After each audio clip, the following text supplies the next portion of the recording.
কারণ আমি জামাতকে এত হালকা করে দেখছি না এই কারণে যে মাঠে আওয়ামী লীগের মতো একটা দল নাই। আওয়ামী লীগ যত সন্ত্রাসী, যত রকম আপনার ফ্যাসিস্ট, হায়না যাই হোক না কেন, কিছু লোককে খাইয়ে পরিয়ে অনেক পুরানো দল হিসেবে অনেক ছাড়াও কিন্তু বয়োজ্যেষ্ট, ওইটাই বলছিলাম, অনেক বয়োজ্যেষ্ট জানে আওয়ামী লীগ ভালো না, তারপরেও রক্তের মধ্যে আমার বাপ দাদা দিয়ে গেছে ভোট বা সাপোর্ট করে গেছে, মনের ঘৃণা নিয়েও সাপোর্ট করে, এরকম অনেক বিএনপিতেও আছে। তো সেই জায়গায় এরা আছে, এরা কিন্তু এখন নমিনেশন ইলেকশন করতে পারছে না। এখন 2 মাসেই আমরা 2 মাস আছে সময়, 2 মাসে আমরা এটাই মনে করছি গেল আওয়ামী লীগের তাহলে জামাতের এই জায়গায় একটুখানি কিছুটা হলেও বাড়বে। এইখানে আরেকটা জিনিস আছে, জামাত সারা বাংলাদেশে কোথাও আওয়ামী লীগের বিরুদ্ধে একটা মামলাও করে নাই। এটা একটা বিরাট, বরং মামলা তোলার জন্য টাকা খরচ করেছে, জামিনের ব্যবস্থা করেছে, বাসায় বাজার পাঠিয়ে দিয়েছে, যে বাসায় বাজার নাই আওয়ামী লীগের, রাতে থাকার ব্যবস্থা করে দিয়েছে, নিরাপদ জায়গা দিয়েছে। এই যে এত জায়গা, আপনি যত কথাই বলেন, জামাতের যতগুলো হসপিটাল আছে, যদি আওয়ামী লীগের সবচেয়ে সন্ত্রাসী কেউ যায় ঘুমায়, তাইলে আপনার কি হবে? পুলিশ কিন্তু আর যাই হোক হসপিটালে যাওয়ার আগে 50 বার ভাববে। গেল আপনার যেমন ধরেন বাংলাদেশের বিশ্ব সন্ত্রাসীরা কিন্তু এই ধরনের জায়গাগুলো বেছে নেয়, এইগুলো এই জায়গা নিষিদ্ধ পল্লী, এই জায়গাগুলো যেখানে অন্যভাবে অ্যারেস্ট করা হবে বা যাওয়া হবে, স্বাভাবিকভাবে যাওয়া হবে না, তারা এই জায়গাগুলা, এবং এই জামাতের জায়গাটাও এরকমই অনেকটা তারা সেভ করছে। তো সেখানে তারা আওয়ামী লীগের ভোটটা নিশ্চিত করছে। আপনার যতই আওয়ামী লীগের নেত্রী বলুক উপর থেকে যে আর যাই হোক কাউরে ভোট দিবা না, না বিএনপি না জামাত, কিন্তু ও যখন যে সাপোর্টটা পাইছে তখন সে বলবে তো তুমি তো পালায় বাচ্চা গেছো, যে এখানে কি অবস্থায় আছি সেটা তো তুমি জানো না, এই জায়গাটায় আমাদের অমুক হেল্প করছে। এবং এটা যখন বিএনপি বুঝতে পারছে, বিএনপিও চেষ্টা করছে, কিন্তু বিএনপি তো আগেই আকাম করে ফেলছে, বা কাজ যেটা সত্যিকার কাজের সঙ্গে আকামও কিছু ছিল। সত্যিকার কাজটা হলো যে মামলা দেওয়ার, এই যে 15.5 বছর যে অত্যাচার করেছে, অন্যায় করেছে, আইনের বিরুদ্ধে কাজ করেছে, সেটার জন্য মামলা দেওয়ার রাইট সবারই আছে, দিতেই পারে। কিন্তু অন্য মধ্যে আবার কিছু কিছু ঢুকায় দিছে নিজস্ব ব্যক্তিগত শত্রুদের, অথবা ইনকাম করার সোর্স হিসেবে। সেই জায়গাটা আমি কিন্তু এখানে আত্মসমালোচনাও করছি। তো এতে কি হয়েছে, বিএনপির বেসিক্যালি আওয়ামী লীগ ওইখানে শত্রুতায় রূপান্তরিত হয়েছে। বেসিক আওয়ামী লীগ, আমি আমার এলাকায় খেটেছি, আমি আপনি জানেন, সেইখানে আমি আওয়ামী লীগের ঘরেও তো যেতে হয়েছে। আমি যখন গিয়েছি নিরপেক্ষভাবে সবার কাছে চেয়েছি ভোট। মার্কেটে 5টা দোকান যদি অন্য কারো থাকে, 10টা বা 15টা দোকান আওয়ামী লীগের আছে, সেইখানে তারা বলেছে আপনি দাঁড়ালে আপনার কি, আমাদের ভোট আছে 19টা, আমাদের ভোট আছে 25টা, শুধু আপনি দাঁড়ালে আমরা গিয়ে ভোট দিব, আইদার আমরা ভোট দিতে যাবো কিনা চিন্তার ব্যাপার আছে। এটা বলার কারণটা আমি বলি, আমাকে ভালোবাসে সেই জন্য না, আমি তো তাদের কোনো মামলা দেইনি, যেহেতু আমি জেলার কোনো দায়িত্বে নাই, আমার কাজ না। আমি চাইলে উইলিংলি মামলা দিতে পারতাম, এটাও আমি মনে করেছি এটা আমার কাজ না, আমি নিজে বাদী হয়ে মামলা দেই নাই। তো এটা একটা জিনিস, আমার জন্য আমার প্রতিবেশী পর্যন্ত হয়রানির কোনো শিকার হয় নাই। এবং তারা এইভাবে বলছে, মনিয়াপা যেভাবে রাজনীতি করে এটারে তো রাজনীতি বলে না। বলছে কেমন রাজনীতি? বলছে যে রাজনীতি করতে গেলে প্রথমে আগে নিজের কিছু লোক দিয়ে সন্ত্রাসী কাজ করাইতে হবে, তারা যদি আলাদা ভয় না পায়, পরে টাকা দিবে কেমনে, আবার নির্বাচন করবে কেমনে?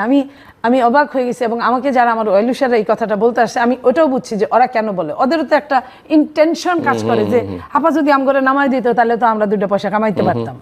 তা আমি বলছি তোমরা ধৈর্য ধরো, সৎ পথেই তোমরা কামাই করতে পারবা। এই দেশটা তো সবারই কাজ করার যোগ্যতা আছে, যদিও আমি ওই সুযোগটাই পাইনি। কিন্তু এই জায়গাটা নেমে কিন্তু আমি বুঝেছি যে ভোটটা কি হয়, কারণ আমি টর্চার করি নাই, এই জন্য আমি ওই কথাটা শুনেছি। যারা করেছে তারা প্রত্যেকেই ওই একবারে আপনি 5 কোটি টাকা খাইছেন 550টা আওয়ামী লীগের কাছ থেকে, আপনি এখন আফসোস করতেছেন। আপনি কি করছেন? বলতেছেন তো করে এটা পোষায় দিব। পৃথিবীতে জিল্লুর ভাই, মানুষ সব কিছু মেকিয়াভেলি বলছে, মানুষ প্রীতি হত্যাকারীকে ক্ষমা করতে পারে, কিন্তু পৈতৃক সম্পত্তি হরণকারীকে ক্ষমা করতে পারে না। ঠিক এই জায়গাটায় আমি বলি, বিএনপি যে জায়গাটায় গিয়েছে, বিএনপি এখানে লুজার হচ্ছে ওই জায়গাটা, ওই ভোট থেকে। সেইখানে কেউ যদি ব্যক্তিগত দলে জয়েন করে, ওইটা তাদের নিজস্ব ভোট, কিন্তু একটা বেসিক ভোট এখানে বিএনপি লস করছে, যেটা জামাত, এটা অপরাজনীতি আমি বলতে পারি। কারণ জামাতকে আওয়ামী লীগ যত টর্চার করছে, যত ক্ষতি করছে, জামাতের সব নেতাদেরকে ফাঁসিতে ঝুলাইছে, মেন নেতাদেরকে, জামাত কিন্তু দিব্যে এটা ভুলে গেছে আওয়ামী লীগের মতো। আওয়ামী লীগের শেখ হাসিনা যেমন তার বাবার হত্যাকারীকে ভুলে গেছিল, ইনুকে নিয়ে শেষ দিন পর্যন্ত রাজনীতি করছে, এবং কেউ বলে ট্যাঙ্কে নাচছে, কেউ বলে নাচে নাই, এই ধরনের অনেক প্রশ্ন আছে, কিন্তু বিপক্ষে তো ছিল, এটা তো সত্যি। তা এই এক কাজ জামাত এবং আওয়ামী লীগের মধ্যে মেন্টাল অনেক মিল আছে, এবং একজন আরেকজনের উপর ডিপেন্ড। তো তো এইখানে বিএনপি একটা করেছে যে আপনি আওয়ামী লীগের বেসিক যদি 15% ভোট থাকে, আমি কথার কথা বললাম, সেখানে 10% যদি জামাত আদায় করতে পারে, তাহলে জামাতের যদি আগে 8% বা 10% ছিল, 15 বছরে বাড়ছে, কারণ জামাত তো নিগৃহীত ছিল, বাড়ার পরে ওইটি যোগ দেন। আমি ওই হিসাবটা করছি, কারণ এটা আমার বিএনপির যে সমস্ত নেতারা যদি এটা শুনে আপনার এই টকশো, আমি বলবো যে এখান থেকে আপনারা শিখে নেন। আমি আমার জীবনের একটা শেখার অধ্যায় থেকে এই কথাটা বললাম যে কাউকে 1 নাম্বার খরগোশ এবং কচ্ছপের দৌড় প্রতিযোগিতাটা আমাদের মনে রাখা উচিত। 2 নাম্বার, এইখানে দুইটা দল বেসিক বাহ্যিক দৃষ্টিতে আওয়ামী লীগ বিএনপির সঙ্গে অনেকটা মিল আছে, আভ্যন্তরীণ দৃষ্টিতে জামাত আওয়ামী লীগের সঙ্গে অনেকটাই মিল আছে, এবং একজন আরেকজনের উপর নির্ভরশীল। এই কারণে আওয়ামী লীগ যখন জামাতকে আপনার নিষিদ্ধ ঘোষণা করে আপনার নির্বাহী আদেশে, তখন জামাত কিন্তু আওয়ামী লীগের ঘাড়েই ছিল। আপনি সেই পাবনার, আপনার এই টকশোতে অনেকবার বলেছে, সেই পাবনার আপনার স্বরাষ্ট্র প্রতিমন্ত্রী, সে তার এখানে দলে যোগ দিছে। কুষ্টিয়ার ভেড়ামারা মানে অপেন, তারা কিন্তু জামাতের বিপক্ষে খাটছে, কিন্তু হানিফ যখন তার দলে যোগ দেওয়া হচ্ছে তখন কিন্তু কোনো সমস্যা হচ্ছে না, আওয়ামী লীগ চুপ। এইভাবে আওয়ামী লীগ আবার তার নিজের দলে পালছে। এই যে নিজের দলে গুপ্ত জামাত, আওয়ামী লীগ কি কিছুই বোঝে নাই? আমি বলবো যে বা যারা যেখানে বুঝছে, হয় টাকায় মুখ বন্ধ করে রাখছে, আর না হয় তারা এটাকে একটা স্বীকৃতি দিছে নেপথ্যে। তো এই জায়গাটায় যদি মিল হয়ে যায়, তাহলে বিএনপির জন্য, বিএনপি একা, ওরা 2 জন, এর মধ্যে আবার আপনার সমস্ত হুজুরদের এক করে ফেলছে তারা, 8টা আপনার ইসলামিক দলগুলো এক হয়ে গেছে। তো ইসলামিক দলের কিন্তু কিছু কিছু জায়গায় বেশ ভোট আছে, লাইক আপনার হাত পাখা চরমুনায়ের কিন্তু বেশ ভোট আছে এখানে, কোথাও কোথাও জামাতের চেয়ে অনেক বেশি ভোট আছে। তো সেই জায়গাগুলায় মানুষ কিন্তু, হ্যাঁ, পীর মানা এক জিনিস, ভোট দেওয়া এক জিনিস, কিন্তু এখন যখন অবস্থাটা রাজনৈতিকভাবে ভীষণভাবে অস্থির, তখন কিন্তু তারা মনে করতে পারে যে এদেরকে না দেদা একবার এটা করি, আরেকবার দেখি নতুন করে। এই যে এটা, এরপরে আপনার মনে করেন জিও পলিটিক্সে যদি আপনি -2 ফর্মুলা ধরেন, তাহলে -2 ফর্মুলা চলমান।